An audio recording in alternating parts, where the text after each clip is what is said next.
है तो निश्चित रूप से अगर नौजवान हूँ तो नौजवानों के लिए पहले तो शिक्षा की प्राथमिकता होनी चाहिए और विकास के मुद्दों पे लगभग सारे विभागों से कार्य भी हुआ है। वो यदि वहाँ पे गए हैं वो अपने व्यक्तिगत और निजी स्वार्थ में गए होंगे। कई योजनाओं पर तो भाजपा के ही लोग आरोप लगा रहे हैं कि इसमें भ्रष्टाचार हो रहा है। निश्चित रूप से जब आउटर रिंग रोड से जौनपुर हमारा जुड़ जाएगा तो कहीं ना कहीं से जाम की समस्याओं पे मिलेगा।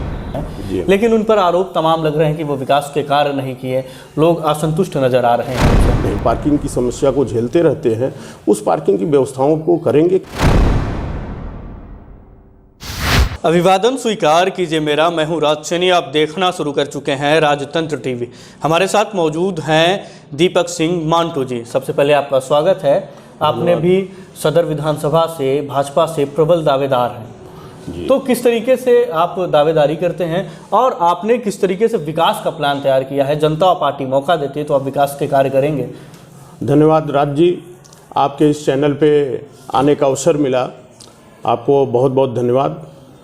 पिछले 20 वर्षों से नगरपालिका के बीच में नगरपालिका में रहा हूँ। जनप्रतिनिधि बनने का भी अवसर मिला, सभासद के रूप में नगरपालिका में जाने का अवसर मिला और जब जब अवसर जाने का मिला है मैं गया हूँ, हमारी धर्मपत्नी डॉक्टर गार्गी जी भी गई हैं। निश्चित रूप से हम लोगों ने एक बुलंद आवाज़ उठाया है नगरपालिका के बीच में कि किस प्रकार से हमारे यहाँ साफ़ सफाई की व्यवस्थाएं होनी चाहिए, हमारे यहाँ लाइट की व्यवस्थाएं होनी चाहिए, हमारे यहाँ गली के अंदर किस तरह से विकास होना चाहिए। हमारे यहाँ बड़ा प्रमुख मुद्दा है शहर के अंदर अपने पार्किंग को लेके, जिससे हम आए दिन जूझते रहते हैं। तो इन सारी चीज़ों को हम लोग नगरपालिका से हमेशा आवाज़ उठाते रहे हैं, विकास के मुद्दों पे उठाते रहे हैं और अपने विधानसभा में बहुत से ऐसे मुद्दे हैं जिन पे विकास किया गया है, जिन पे कार्य हुआ है, लेकिन कार्य करना अभी बाकी है और उन सारी चीज़ों का एक हम लोगों ने चार्ट तैयार किया है और उस रोड मैप पे हम लोग काम करेंगे। देखिए, अगर सदर विधानसभा की बात करें तो युवाओं की संख्या अधिक है, तो उनके शिक्षा और रोजगार के लिए किस तरीके से कार्य करेंगे? देखिए, अहम मुद्दा ये हमारा रहा है। हमारा तो जनपद जौनपुर ही एक शिक्षा के नाम पे अपने भारतवर्ष में अपना नाम प्रबल रूप से रखता है। तो हमारा जनपद जौनपुर में जो भी हमारे अंदर इंटर कॉलेजेस हैं, डिग्री कॉलेजेस हैं, उनके आसपास जिस तरह से हमारी व्यवस्थाएं, उनकी कोचिंगों को सही प्रकार से संचालित करने के, उनके जो भी उनकी और भी दिक्कतें हैं, कॉलेज परिसर से लेके कॉलेज के बाहर तक, उन सारे चीज़ों पे एक विकास करने का बनाया जाएगा। क्योंकि अभी बहुत ऐसा समय नहीं बीता है कि मैं कॉलेज के बहुत वर्ष हो चुके हैं कि मैंने कॉलेज छोड़ा हुआ है।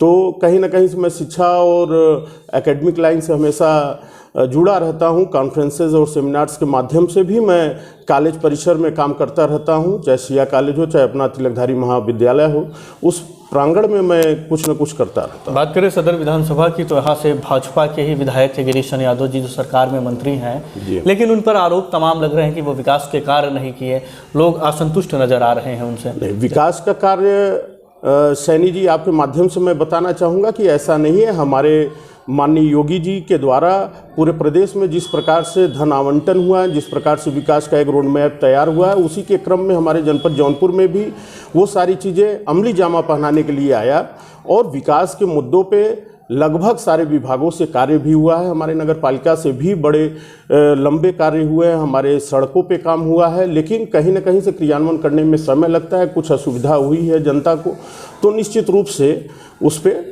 देखा जाएगा। कई योजनाओं पर तो भाजपा के ही लोग आरोप लगा रहे हैं कि इसमें भ्रष्टाचार हो रहा है।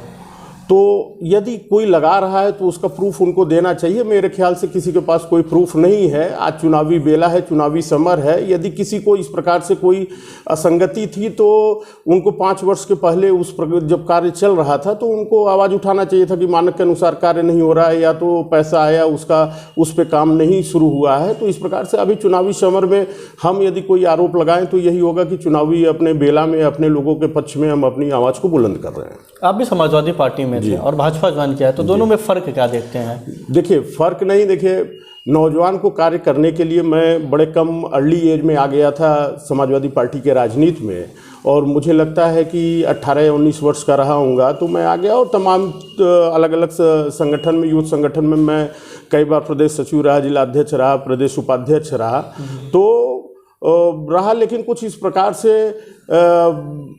लगा कि मुझे विस्तृत कार्य करने के लिए मुझे एक प्लेटफॉर्म की आवश्यकता है, तो मैंने नगर पालिका चुनाव में अपना निर्णय लिया था, कुछ चुनावी बातें थी। जिस तरीके से आपने देखा कि पिछले दिनों भाजपा से कई पिछड़े समाज के नेता जो है वो समाजवादी साइकिल पर सवार हो गए, तो क्या ये भाजपा इस पर भाजपा को कोई फर्क पड़ेगा?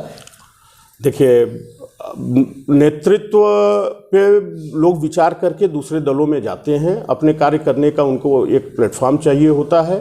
वो यदि वहाँ पे गए हैं, वो अपने व्यक्तिगत और निजी स्वार्थ में गए होंगे, लेकिन आज यहाँ पे भारतवर्ष में माननीय मोदी जी के नेतृत्व में जिस प्रकार से कार्य हो रहे हैं और प्रदेश में माननीय योगी जी और पूरे अपने नेताओं के साथ हम लोग जिस प्रकार से सरकार और अलग अलग व्यवस्थाओं को देने में जनता के बीच में गए हैं, जनता के डोर टू डोर गए हैं, उनको आवास की समस्या रही हो उनको दूर करने का हो, और जी अलग अलग माध्यमों से उनके बीच में हम लोग रहे हैं, तो हम लोगों को विश्वास है कि अपने नेतृत्व और अपने कार्यों के बल पे हम पुनः आ रहे हैं। जनता और पार्टी आपको मौका देती तो 3 ऐसे कौन से कार्य करेंगे आप? प्रथम देखिए, एक तो आपने शिक्षा के क्षेत्र में जोड़ दिया है, तो निश्चित रूप से अगर नौजवान हूँ तो नौजवानों के लिए पहले तो शिक्षा की प्राथमिकता होनी चाहिए कि हम अपनी वो उन भाई बहनों के बीच में जो अपने कॉलेज परिसर के आसपास हैं, जिनको कहीं से असुविधा होती है, कहीं से सही शिक्षा नहीं ग्रहण कर पा रहे हैं, तो एक वो है।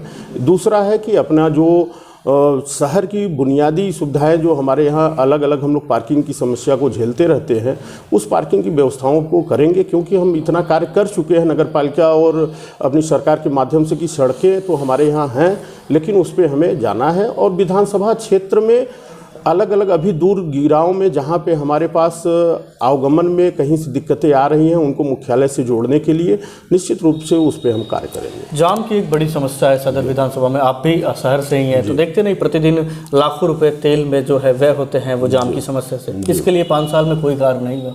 जी देखिए, कार्य हुआ है, रोड मैप भी तैयार हुआ है। अभी हमारे यहाँ एक पीपा के पुल 2 बनाए जा रहे हैं, एक उस प्रकार एक नदी के कलिचाबाद की तरफ से पुल का भी आवंटन होने जा रहा है।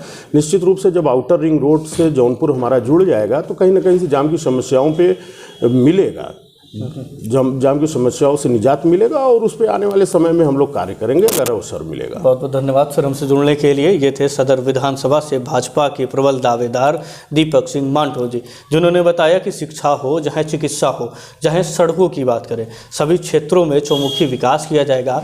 भाजपा की सरकार ने 5 साल में प्रदेश का चौमुखी विकास किया है। तब तक के लिए आप देखते रहिए राजतंत्र टीवी। बहुत बहुत धन्यवाद, आभार।